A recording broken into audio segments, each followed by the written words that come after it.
incompetent? I deliver the dose of reality Westminster needs. That's the Camilla Tominey Show at 9:30 every Sunday on GB News. The People's Channel, Britain's news channel.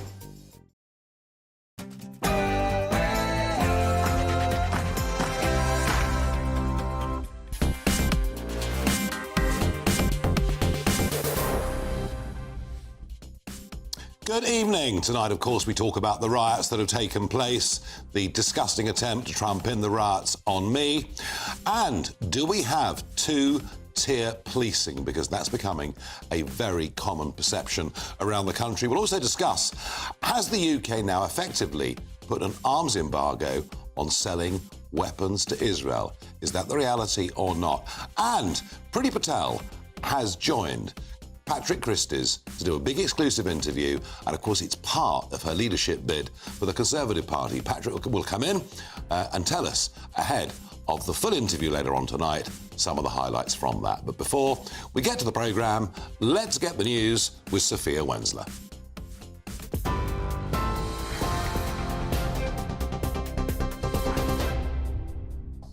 Nigel, thank you. Good evening. I'm Sophia Wensler with your headlines from the GB newsroom. It's just gone 7 o'clock.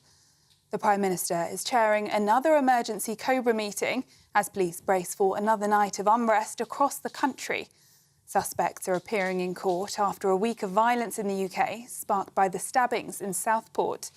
Among them, a child just aged 15 who arrived before magistrates in Liverpool with his mum after being identified from a video on TikTok. Meanwhile, a man has become the first suspect to be convicted of stirring up racial hatred during the riots after posting messages on Facebook about attacking a hotel where asylum seekers were staying. 100 people have now been charged and more than 400 arrests have been made so far. A former head of the UK's counter-terror police force has said it's time to start treating the worst of the riots as terrorism. Meanwhile, Sir Keir Starmer has welcomed the news that children injured in the Southport attack last week have been discharged from hospital. The Prime Minister also thanked staff at Alder Hey Hospital in Liverpool. 3 children, 7-year-old Elsie Stancoom, 9-year-old Alice Aguiar and 6-year-old BB King, died as a result of the attack at the Heart Space Community Centre. In the US, Kamala Harris has picked Minnesota Governor Tim Walz as her running mate for November's presidential election. The Democratic Party candidate confirmed early reports in a post on X. Mr. Walz, who is a former teacher and member of the US Army National Guard, responded to the news, saying it was an honour of a lifetime to join the campaign. Harris will hope the Democrat, who served more than a decade in Congress, can help shore up her campaign in the critical upper Midwest region. The decision will be pivotal as Harris prepares to challenge Donald Trump in the upcoming election, following President Biden's exit from the race. Back in the UK, a solicitor of a man who was kicked in the head by a police officer at Manchester Airport says the family is the victim of a smear campaign. Ammar Anwar says Fahir Almaz's mother was racially abused on a plane before the events of last month. He's also accused officers of not having body cams turned on during the incident. And Great Britain's equestrian team have finished the Paris Games with 5 medals, including 2 golds.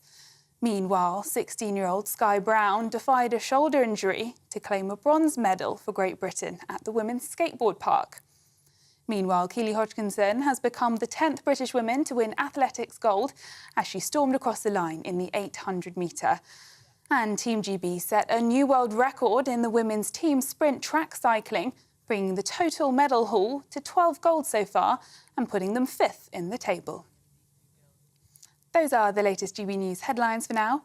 I'm Sophia Wensler, more in half an hour.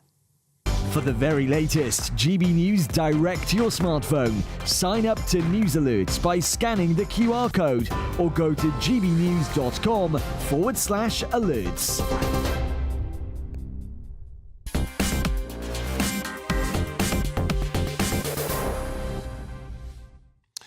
Good evening. Since I was last with you, we have seen rioting and violence on an horrendous level. The Prime Minister seeks to blame it all purely on the far right. And yes, of course, there are far-right thugs. And some of the actions, such as setting fire or attempting to set fire to hotels with people in them, are truly disgusting and appalling. But we can't say it's all on one side. Last night we saw in some parts of the country mobs of young Muslims masked, acting in a very intimidatory way, indeed threatening journalists, slashing tyres, making people from Sky News and LBC flee the scene. We even saw a pub that was surrounded and intimidated. So there's fault on all sides. Street violence is never, ever right. I've spent 30 years fighting elections, some successful, some unsuccessful, because I believe in solving problems via the ballot box.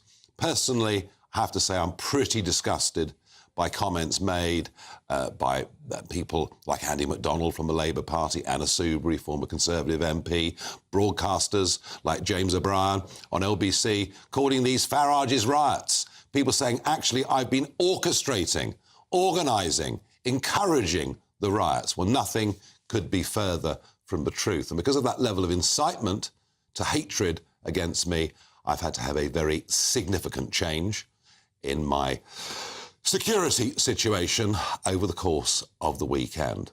But I guess there are some who are frightened that politically one day I could benefit from what is going on. Well, that's not what interests me. What interests me is not just ending these riots and not just quelling them for now. I don't want to live in France, where these divisions occur once every few months, where parts of big French cities effectively almost become no-go zones. I want to find long-term solutions. And one of the problems here, at least one of the perceived problems here, is two-tier policing. Now, right or not, and we'll debate that in just a moment, but right or not, there is a widespread perception of two-tier policing. I believe it began at the time of the Black Lives Matters protests. You know, we saw people literally tearing down statues and chucking them in the dock and nobody actually being stopped from doing it. We saw Churchill's statue defaced. We saw the cenotaph defiled and police officers taking a knee in the street, supporting a Marxist organisation. And it goes on from there to a common perception that the way the riots in Leeds were handled compared to the way the riots in Southport were handled were very, very different. None of this, folks, is aimed at all at the men or women on the front line. And frankly, it is truly appalling how many police officers have been hurt over the course of the last few days. Do we have two-tier policing? Are we led by two-tier care? That's our debate to begin this evening. I'm joined by former Detective Chief Inspector of the Met Police, Peter Kirkham, and my panel this evening is Andrew Rosendale, Conservative Member of Parliament for Romford, and Paul Richards, not only a former Labour Special Advisor, but also somebody who ran to be a Police and Crime Commissioner. Peter, good evening. Good evening.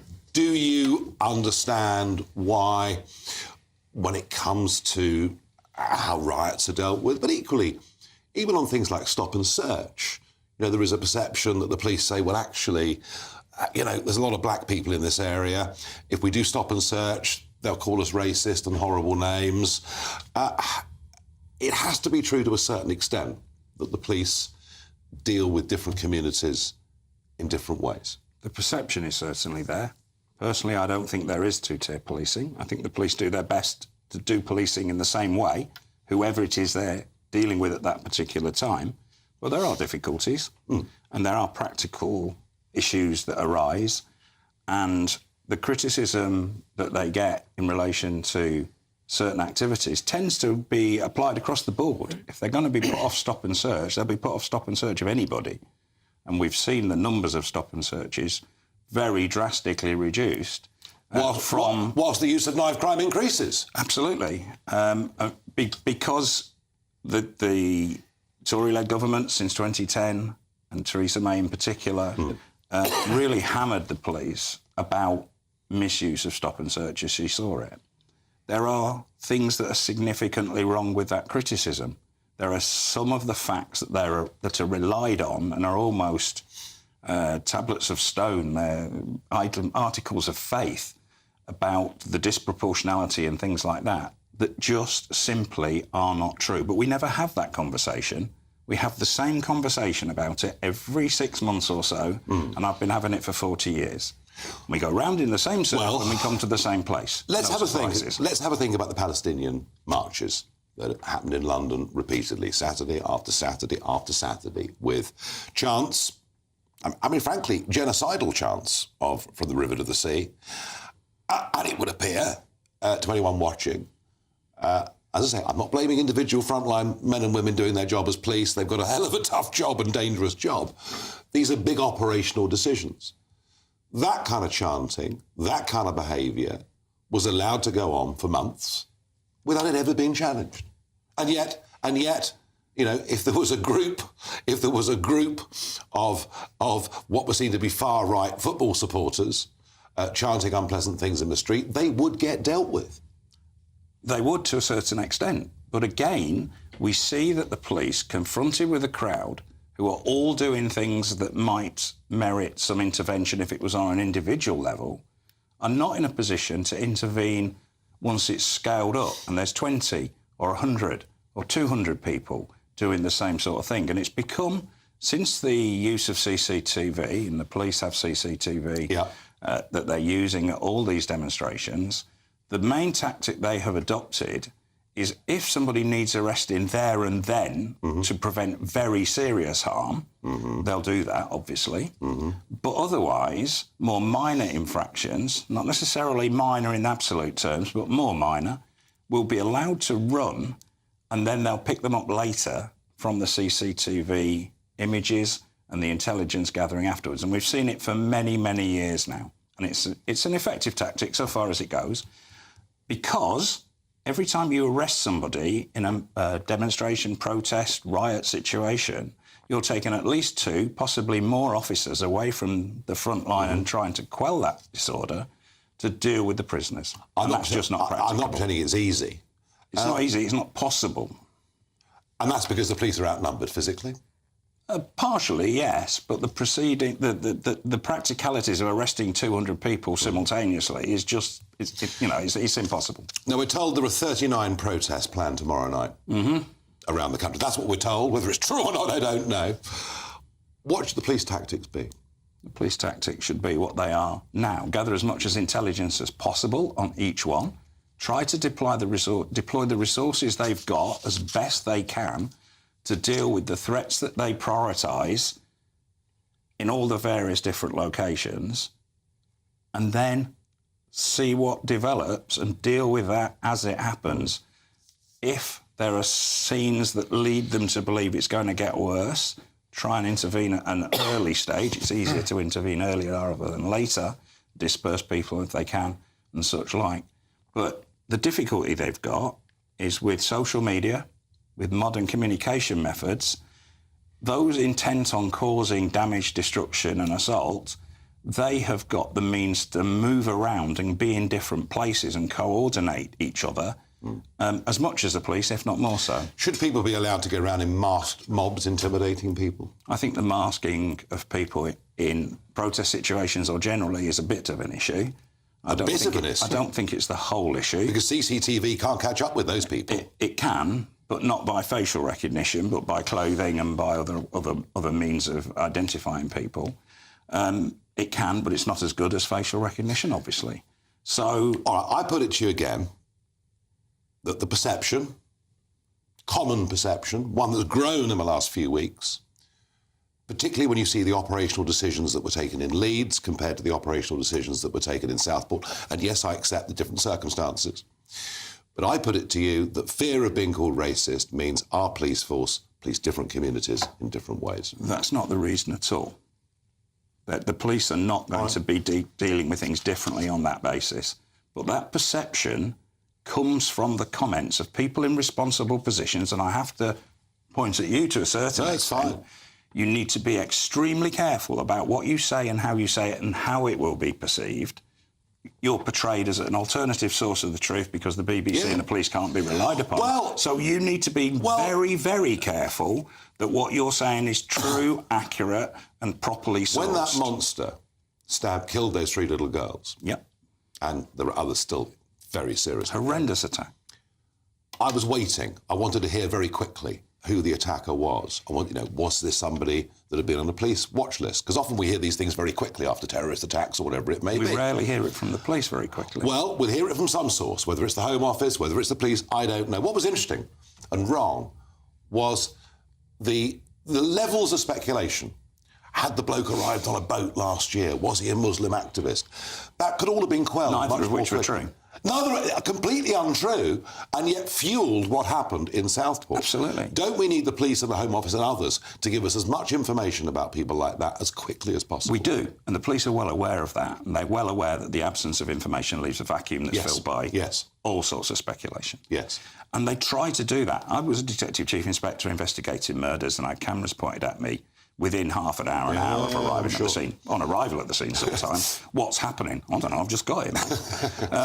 The bottom line is facts take time. And the police, for legal as well as more general reasons, have to get it right. If they say something, they have to be satisfied they get it right. There have been occasions over the years where they've said things that haven't been right, and it's gone back to bite them big time. Well, so facts take time, and we need to be patient. Some more rapid facts would have helped in Southport, I think. They would. Facts, but not speculation. No. Police. Two-tier policing, Andrew Rosendale, what's your take? The police are there to protect the public, and they have to apply the law equally to all people. This is the laws of this country that should apply equally to every citizen and to all communities. If we get to a stage where the public are losing confidence that the police are applying that law equally, we have a serious problem on our hands. Is that where we are? I'm afraid I think that many people do think so. We've seen how the aggressive marches through London about Gaza, we've seen how they've been policed, compared to other types of protests and marches where the police have seemed to have been much more aggressive towards those who are protesting. It's not a good look. Now, I support the police, and we must support the police. They're there to do a job to protect our country and to protect the law-abiding citizens. But too much politics has been going on in the police for too long. They've been too politicised. I want them to get back to doing the job that the British people want them to do, to treat everyone equally and to ensure that the law is obeyed by all. And I must ask Paul your take on this. Well, the big mistake the government made after 2010 was to cut all those police numbers off our streets in the first place. We get some support from Peter on that point. We lost a generation of coppers with real street smarts and experience, and we have slowly replaced them, but by definition by younger and less experienced. You voted for that, by the way. And that we've been reaping the whirlwind ever since in terms of shoplifting, the inability to police rioting, people being burgled and the police don't turn up, and all of those things have happened because we decided as a nation to take the police off our streets. Now, that was the mistake we made, and we are here now talking about the things we're talking about because of that.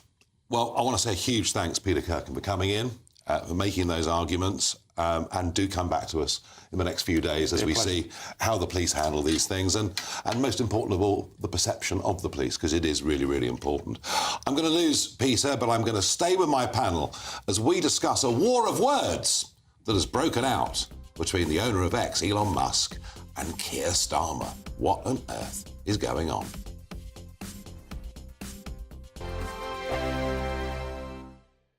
Weekdays on GB News. Wake up to breakfast every day from 6 a.m. Followed by Britain's newsroom at 9:30. At noon, it's Good Afternoon Britain. Followed by Martin Daubney from 3 p.m. Only on GB News, the People's Channel, Britain's news channel. GB News Breakfast. Every day from 6 a.m. Meghan Markle is threatening to support Kamala Harris, and I reckon that would be the kiss of death for her bid as a president. Well, look, Meghan has a friendly relationship with Kamala Harris. I firmly believe that Meghan Markle will endorse Kamala Harris for president. This story is circulating because Newsweek actually took a poll asking how many people would be influenced by a potential endorsement from the Duke and Duchess of Sussex. 40% said they would be influenced. 21% said they would vote for someone Harry and Meghan has suggested. And then when 20 said that they would not vote for who Harry and Meghan suggested. I think that Meghan wants to be involved. Meghan wants to be included. This is potentially a very historic election. We really saw Meghan involved, including with Kamala Harris, some voter campaigns in 2020. And I think this is a great way for Meghan Markle to get her foot in the door. Her father, Thomas Markle, has said that she's always had political aspirations. And what better way than to be somehow involved, inserting your name in the headline with a presidential campaign like this? Do you get the vibes, you get the sense that she is a political animal? I don't feel like she has tough enough skin, but I do believe that this is important to her. During that speech for the UN, she talked about writing First Lady Hillary Clinton. We saw her in 2020 work with Stacey Abrams, Hillary Clinton, Kamala Harris, and Michelle Obama to do campaigns for women voting, getting women to the polls. GB News, the People's Channel. Every Saturday, 10 till 12, we'll bring you all of the news that you need to know. We'll also remind you that there is so much to smile about. It's my favourite time of the week. I get to relax, enjoy some light-hearted stories, and let Ellie teach me about fashion too. That's Saturday Morning Live, every Saturday, 10 till 12. Only on GB News, Britain's news channel. We're proud to be GB News, the People's Channel. And as you know, we always love to hear your views. Now, there's a new way of getting in touch with us at gbnews.com/yoursay. By commenting, you can be part of a live conversation and join our GB News community. You can even talk to me, Bev Turner, or any of the members of the GB News family.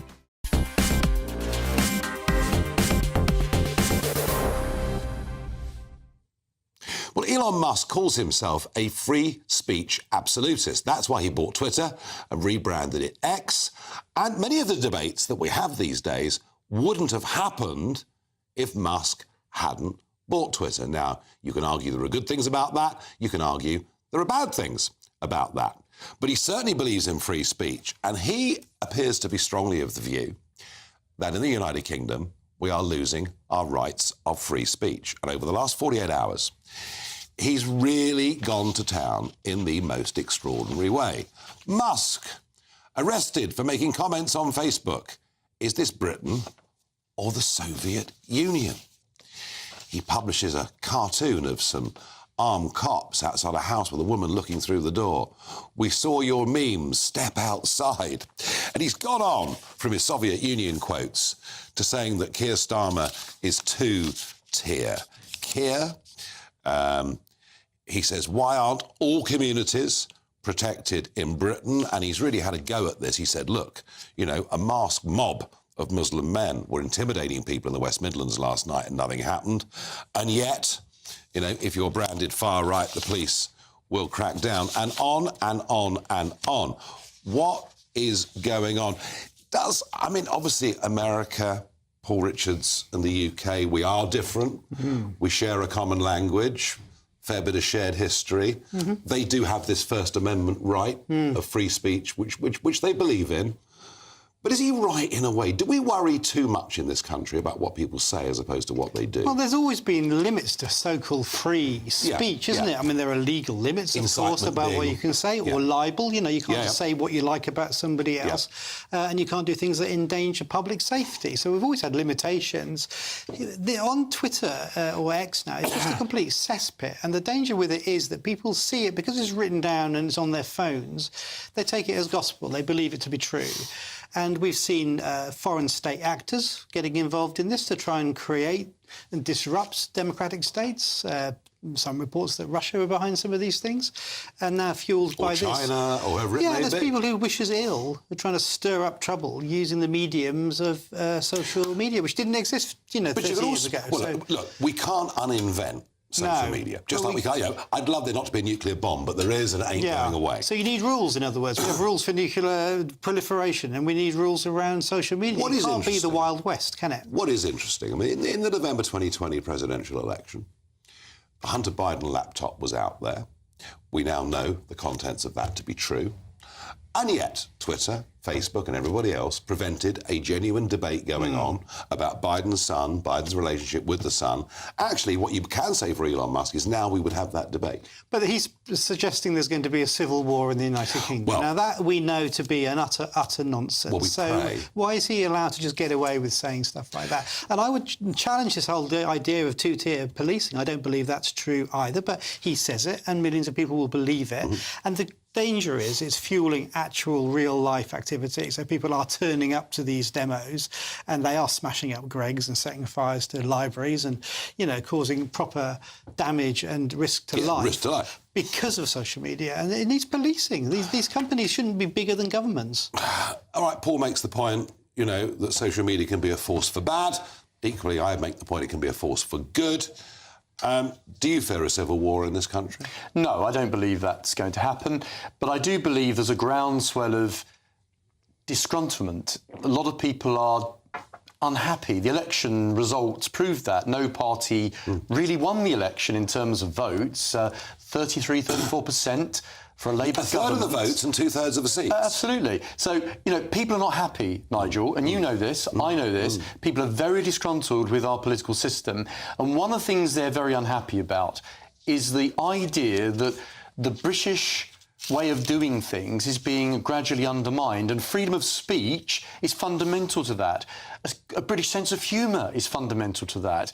And it seems to me that the politically correct brigade, the woke fanatics, they get away with it. They can condemn everybody and everyone, and if you dare to question anything, you're supposedly far right. See, so this needs to be dealt with. This I worry about. See, I worry, Paul, as a result of what's happened on these riots, and particularly the way that I've been treated by some politicians and media commentators, which is vile.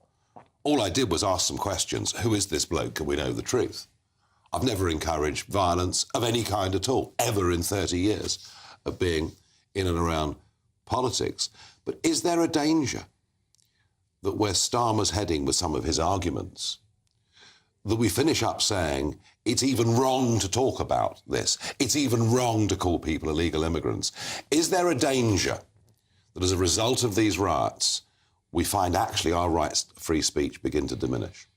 I mean, your tweet has caused disquiet and anger because not of what it said, but the subtext to it, which then fed into conspiracism on some people's part who believed something that was not true. So that's why you're getting called out on that. Well, I was saying, can we know the truth? And you heard the copper say it too. You know, there is genuine, decent people saying, just hang on a minute. I wanted to know the truth. I mean, I'm a guest on your show and I want to be polite, but I do feel you say what you want. There is an underpinning to that which caused some of the trouble. And there are idiots out there who will just believe anything they see on social media. So you have to be careful, as the man said, careful what you tweet. But surely it's Keir Starmer branding everybody far right. He has offended huge numbers of the British people. The people smashing up Greggs and trying to burn out asylum seekers are far right. They are hooligans. But they are driven by far-right organisations. We know this. But the worry is there's a lot of people who are deeply concerned about our country. Of course there is some far right. We know there's the far right. We know there's a radical Islamists. We know these people exist within our society. There's also far left. And we know these things. We know these things. We know there's many on the far left would destroy free speech entirely. There is a danger in the way that Starmer posed his response to it, that he's virtually saying, disagree. If you're worried about the population explosion, you are being categorised as far right. And many have taken it that way. On purpose. What he said was... Well, I don't know about that. Most people are very reasonable, you know. Well, the reasonable people were out the next day with their shovels and their brooms clearing up the mess. That brickie that was putting the wall back up outside the mosque, that's the true face of England and the people in our country. The far-right mobs with their swastika tattoos and Sikh Heil salutes are not the true face of the British No, of course they're not. They're so let's not give them any. Let's give them no leniency. That's why we need all-night sittings in the courts. We need to bang them up. Do you understand, Paul, that there is a deep level of disquiet in this country? I don't care how much disquiet you feel. You cannot smash up. No. I'm not justifying any. I'm not justifying any of it. What I am saying, though, there is a deep level of disquiet, fear for the future of this country, the way that it's going. People see our divided communities and that actually what we're seeing are the effects of mass uncontrolled immigration making us a very uneasy place? I think we're a great advert for multiculturalism, and I think actually our experience in this country has been uniquely good. I think, you know, most countries have it far worse. I'm not saying there aren't problems. I think that was the case. Because there are, but most people are not rioting tonight. These riots are sporadic. I've moved beyond the riots. I've moved beyond the riots to talk about the growing sense of unease, about our identity, about the breakdown of our communities and where we're going. The people robbing shops and looting are not thinking at the back of their mind, oh, this is all about the levels of immigration. I'm discounting. But those are the rioters. No, I am discounting the extremes. I'm talking about what I think is a bigger underlying problem. Andrew, you know, you must have heard it in the election campaign. What's happening to our country? What's happening to our community? There is disquiet and fear out there. There is. And my fear is that we've now got an ideologically left-wing government. We have a feeble Prime Minister who's actually worried about his own party and the divisions that could occur within the Labour Party. So he's beholden to the left of the Labour Party. He has to keep them happy. So he's going to push quite a left-wing agenda. He's doing it very subtly, but we do have the most left-wing government we've ever had in our history. Oh, come on. I worry about what they're going to do. I'm not sure that Keir Starmer can be called hard left. I didn't say he was hard left, but compare this government to any previous Labour government. Already, in the first month, we've seen them following quite a left-wing ideologically. Well, I tell you what, he's kept it very well hidden. I tell you what, we're going to come back to all of that because we're going to talk about policy towards Israel. We're going to talk about the refunding of the UNWRA, and I'll debate that with both of you in a few minutes' time. First, after the break, I'll be joined by Patrick Christys, who's done an exclusive sit-down interview with Tory leadership hopeful Priti Patel. We'll find out in a moment what she had to say.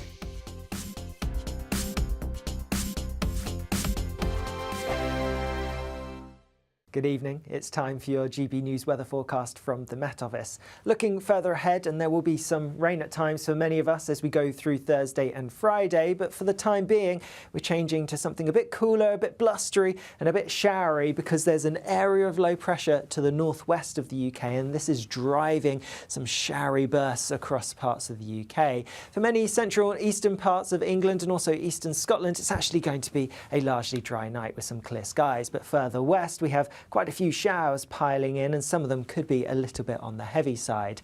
Most notable perhaps in the south will be the fresher feel to things. Temperatures will be a good few degrees lower than they were last night, perhaps a bit more comfortable for sleeping. Taking a closer look at first thing tomorrow morning, then across much of central southern England, it's looking like a bright, fine start, but some showers across parts of the southwest and also some showers for parts of Wales as well, and northwest England too. Meanwhile, northeast England starting the day largely dry. Quite a few showers across Northern Ireland, but it's across Scotland where we're going to have the heaviest, most persistent rain, some showery rain making its way northeastwards as we go through the morning. This rain could cause some problems on the roads, could be some spray around, perhaps even a little bit of localised flooding. But it does clear away northwards as we go through the morning and breaks up, so just turning quite showery across Scotland and also across many northern and western parts through much of the day. Towards the south and east, you have a greater chance of avoiding those showers, and here we'll have the highest temperatures, highs of around 23, 24, so not quite as high as they have been recently. More wet weather to come as we go through towards the end of the week. There are a series of fronts waiting to come in from the west, so most of us will see some rain arriving as we go through Thursday, and there could be a bit more rain to come as we go through Friday as well. All the time it's likely to be quite blustery or breezy, and so that will add to the relatively cool feel to things considering it is August. Bye-bye. I'm Patrick Christys. Every weeknight from 9, I bring you 2 hours of unmissable, explosive debate and headline-grabbing interviews. What impact has that had? We got death threats and the bomb threats on. As time passes, she could have said Storm. You made my argument for me. My guest and I tackle the issues that really matter with a sharp take on every story. Went everywhere. Something practical could be done. I can become something different. Patrick Christys tonight from 9 p.m. only on GB News, Britain's news channel. Are the newspapers getting you down? My wife didn't divorce me that month. Struggling to separate the wheat from the chaff? I know that it's a bit of a circus at the best of times.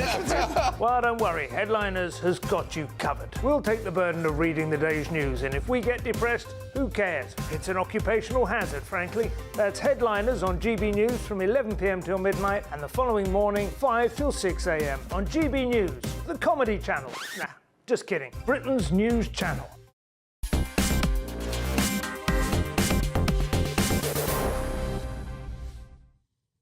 Tonight at 9 o'clock, it'll be the Patrick Christie's show, and he has got a special guest on tonight. Yes, it is Priti Patel, who's running to be Conservative leader, and Patrick joins me now. Big interview with Priti. What did she have to say? Well, lots of stuff, and we'll get into all of it. But as ever, Nigel, you know, you are never particularly far away from politicians' lips, as I'm sure you've noticed, really. I thought it was quite interesting because we were both at the Tory party conference in Manchester, and you and Priti Patel were hanging out a little bit there. There was that video of, you know, both having a little dance at the party and everything, you know.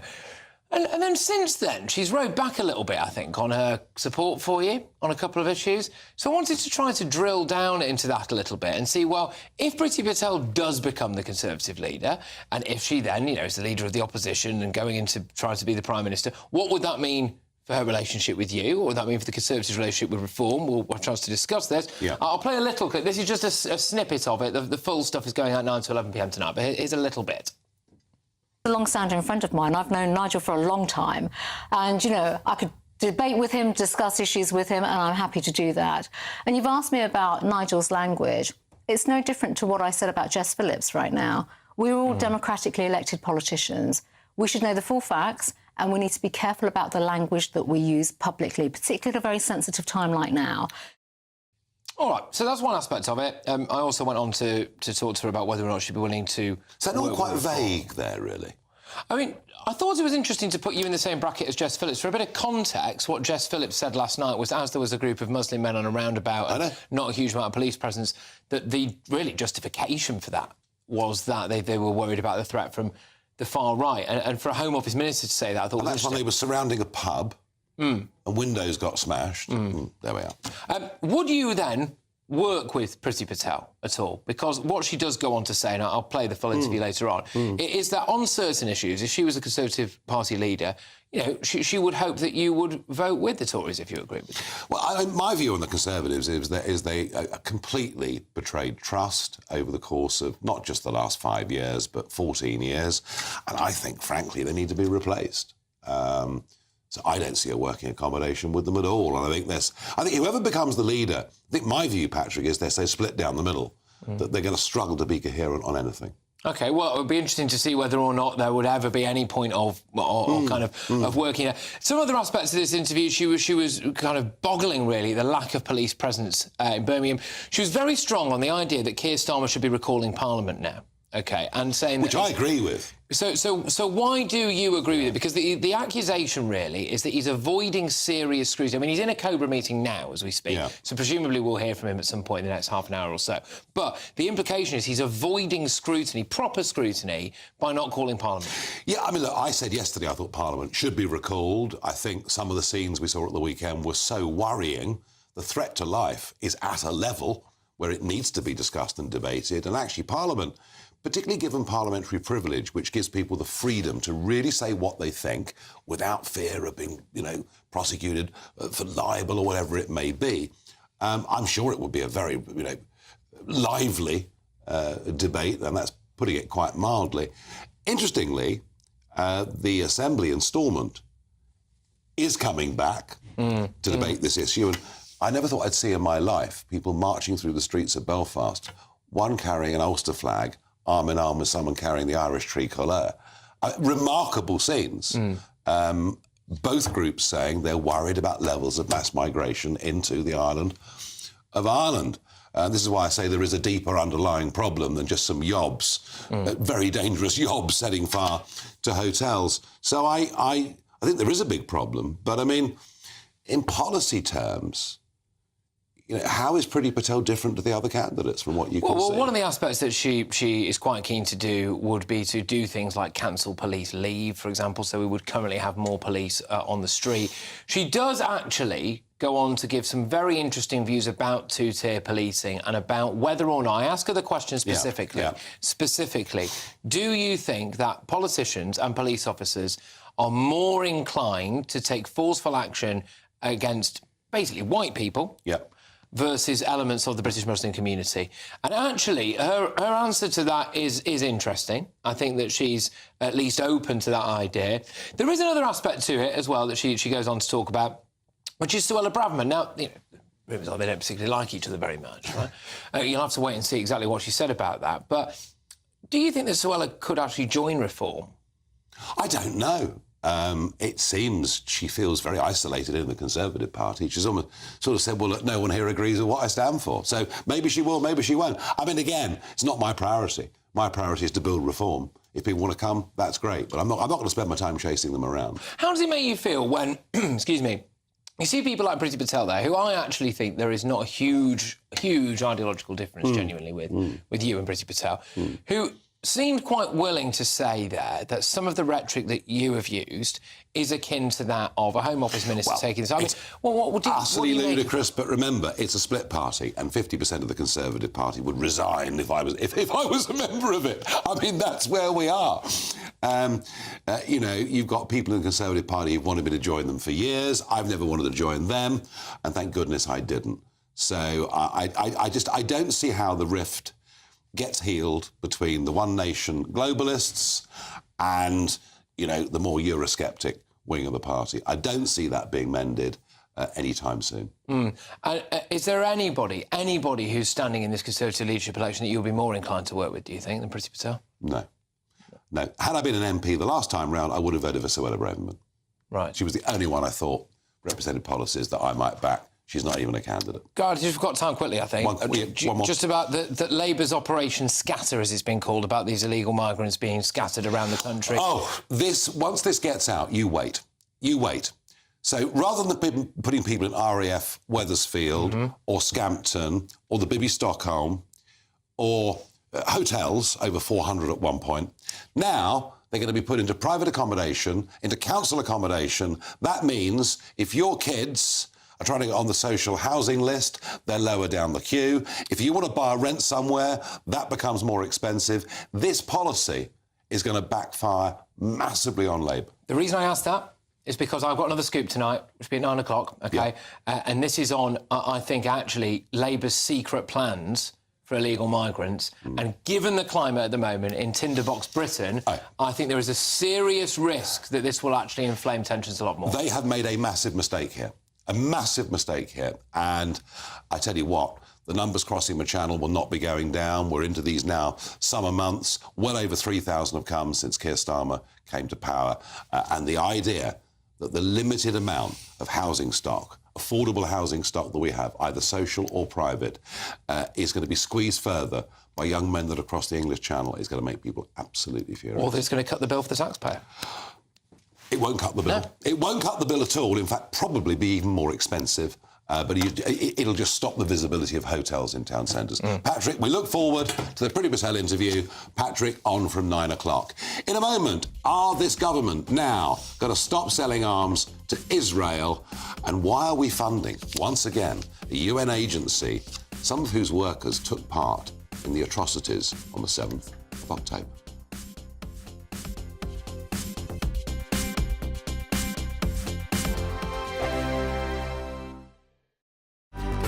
Good afternoon, Britain. Your lunchtime update on the stories that matter across the UK. From breaking news and insightful analysis, inspiring stories and lively debates. You're comparing yourself to a former Prime Minister. Which is it? Stay informed, stay updated, stay entertained. I just don't know how anyone would not want to be there. Every weekday from midday. We are Good Afternoon Britain, only on GB News. Britain's news channel. Martin Daubney, weekdays from 3 p.m.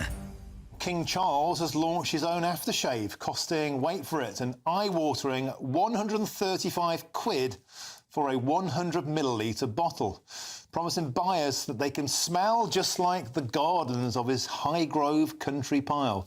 Now, this is something that Meghan Markle would do, surely not the King. Is this a case of King Charles selling out, watering down the brand, just like Meghan. Well, join me now to discuss this is the royal broadcaster, Helena Chard. Helena, welcome to the show. Martin, often on this hi. show, we've had a pop at Meghan Markle, the Sussexers, for selling out, for flogging strawberry jam, and now the King is flogging Pong. Is this really the right royal thing to do? Do you know what? So the joy of luxury Highgrove splash, you know, at the end of the day, Highgrove is such a special place, and the Highgrove shop sells amazing things on there. And as we know, the profit actually goes towards charity. So it's the King's Foundation, which was formed in 1986. Profits go towards educational and training, and it's all to do with this sort of sustainable world. But not to forget as well the charitable aspect and the whole ethos of the King's Foundation, and that's so important. This is not just something that's going up on the website and just being sold purely to go into someone's pocket. So I think, you know, all in all, I think everyone should have a look at the Highgrove website and see what's on for sale. I mean, there are lots of really lovely, I think, pretty fairly priced products, and even more so, go and see the gardens. You know, as we know, King Charles is a keen environmentalist, and the gardens are fabulous. GB News, the People's Channel. Welcome to State of the Nation, daily plunge into the stories shaping our country. I'm Jacob Rees-Mogg, and Monday to Thursday we bring you the insights, the facts, the truth about how our country is being governed. Because what happens in Downing Street matters down your street. Tune in to State of the Nation every Monday to Thursday, 8 to 9 o'clock. Only on GB News, the People's Channel, Britain's news channel.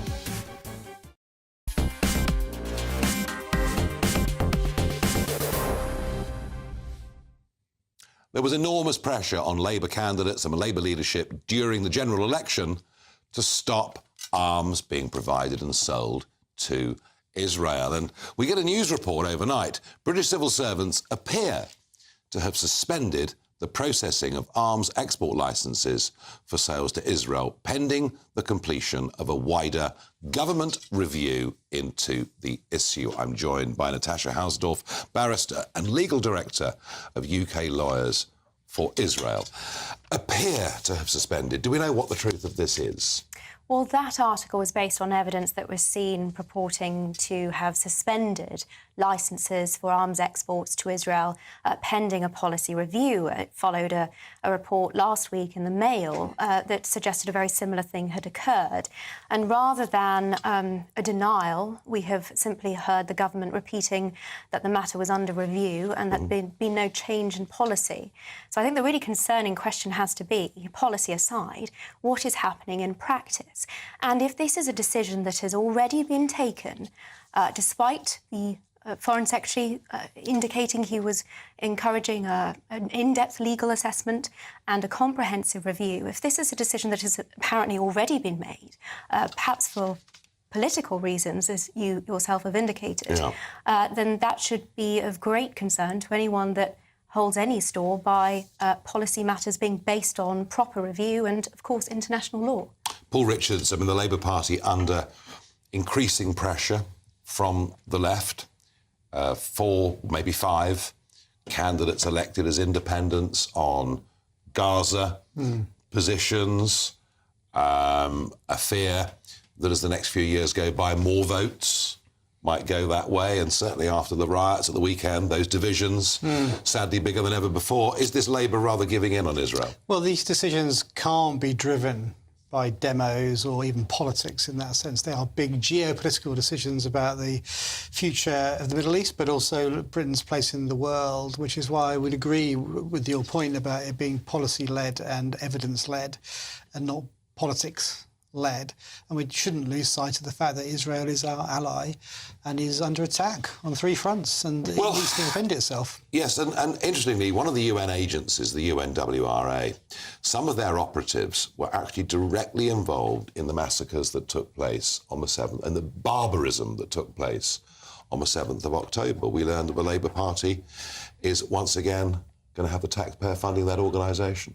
That was one of the first decisions that they took, despite the accepted evidence now by the UN of complicity of UNRWA employees. But the complicity of this UN organisation in terrorism before the 7th of October, as well as on it, has been a matter of public record for some time. It's been the subject of reports by UN Watch. The Israelis have estimated some 450 employees of UNRWA are in fact linked to a terrorist organisation, Hamas, Palestinian Islamic Jihad, to name just two.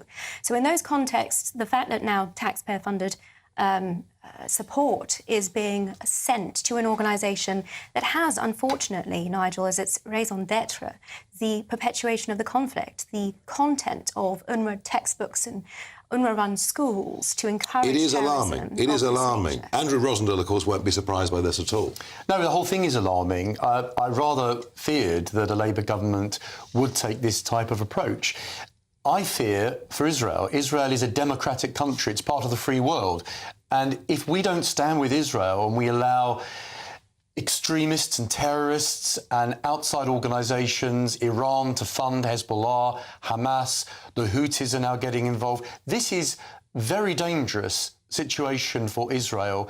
And I think the ultimate objective with these people is to push Israel out, to obliterate Israel. And that's what really worries me. So Labour is playing into their hands. It would be fair to say, Andrew Rosendale, that it was the Conservative government who went along with Obama, who went along with the European Union, who went along with the whole let's be nice to Iran policy, which freed up huge amounts of money, which they used to fund these terrorist organisations. Well, it might have been a Conservative government, but it wasn't the kind of policy that many people on the Conservative benches particularly agreed with. But they and did I was one of them. Of course. But, of course, mistakes have been made.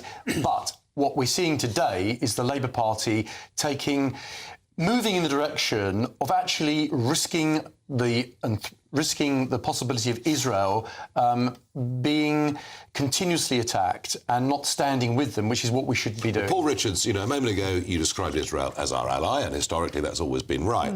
I do think the refunding of this UN organisation, given the absolute evidence of some of their operatives being directly involved in the attacks, no reform of the organisation since then, this is a worrying development. Well, those links are definitely worrying, but the aid has to get through. And, if that's the mechanism to achieve that, to stop actual mass starvation, then I can understand... There must be better ways. I can understand why ministers have decided that. It is unpalatable, and those links are proven and, in due course need to be sorted out. But right now, we need to get food into the ground, don't we? So I can understand it. It's not a pleasant situation for anyone, but I can see why. There is a huge split in Labour, isn't there? Israel or Palestine? Well, it's not as huge as it has been. I mean, you'll remember perhaps the Labour Party conference where the whole front row was taken up with Palestinian flag waving. I mean, that's gone. That's gone. And the really anti-Israel, anti-Semites have been kicked out, and Starmer's taken a very tough stance on that. So it's not the same Labour Party as 5 years ago, Nigel. Same. I mean, Natasha, Paul makes the point, it's a better party than it was when Corbyn was leading it. Well, I think they're missing the point that Andrew pointed out, which is at the crux of this. This is the Islamic Republic of Iran. The war that Israel's fighting is now won, unfortunately, on 7 fronts, but Iran stands behind all of them. And what we have seen, especially with these latest revelations with respect to arms licensing, and let's be clear, this is not aid. This is not taxpayer... Well, there's two separate things. Yeah, of course. But on the arms licensing front, this is exporting British product for commercial reasons, and doing so in circumstances where every review so far by the last Conservative government, by the Americans, has found that Israel is committed to complying with international humanitarian law. Nothing has changed. So it's a policy decision that seems to have been driven by politics, which is missing the encouragement that it is giving to the Islamic Republic and all of its proxies that are supposed to be seeking to wipe Israel off the map, beginning a massive barrage of firing against the Jewish state this evening. Natasha Hausdorff, thank you for joining me. Andrew Rosendale, Paul Richards, thank you for joining me. We've covered some subjects there, but my goodness me, there's a lot going on in the world. Thank you all for joining me. All I will say is it does feel to be increasingly that Israel is just running out of friends all over the world. They're in a very, very tight spot indeed, and I just feel that the pressure on this Labour government that's going to come from the left, and the growing threat of that sectarian vote is something that will force Labour further and further away from Israel. That's my fear. Jacob Rees-Mogg takes over with State of the Nation in just a moment. Jacob, what is your top line? Well, we're going to be talking about two-tier care, and the extraordinary thing that he's now saying policing is uniform across the country, but he took the knee 48 hours after the riots in Bristol, which led to the Colston statue being pulled down. So when it was Black Lives Matter, he supported disorder, he gave credence to disorder, and now he's saying it's only one form of policing. But I think what he did is part of the problem. It's not just Elon Musk, Jacob Rees-Mogg too, calling him two-tier care. Let's have a look at the weather with Alex Burkville, and see you tomorrow. Looks like things are heating up. Boxed boilers, sponsors of weather on GB News. Evening, it's time for your GB News weather forecast from the Met Office. Looking further ahead, and there will be some rain at times for many of us as we go through Thursday and Friday, but for the time being, we're changing to something a bit cooler, a bit blustery and a bit showery because there's an area of low pressure to the northwest of the UK, and this is driving some showery bursts across parts of the UK. For many central and eastern parts of England and also eastern Scotland, it's actually going to be a largely dry night with some clear skies, but further west we have quite a few showers piling in, and some of them could be a little bit on the heavy side. Most notable perhaps in the south will be the fresher feel to things. Temperatures will be a good few degrees lower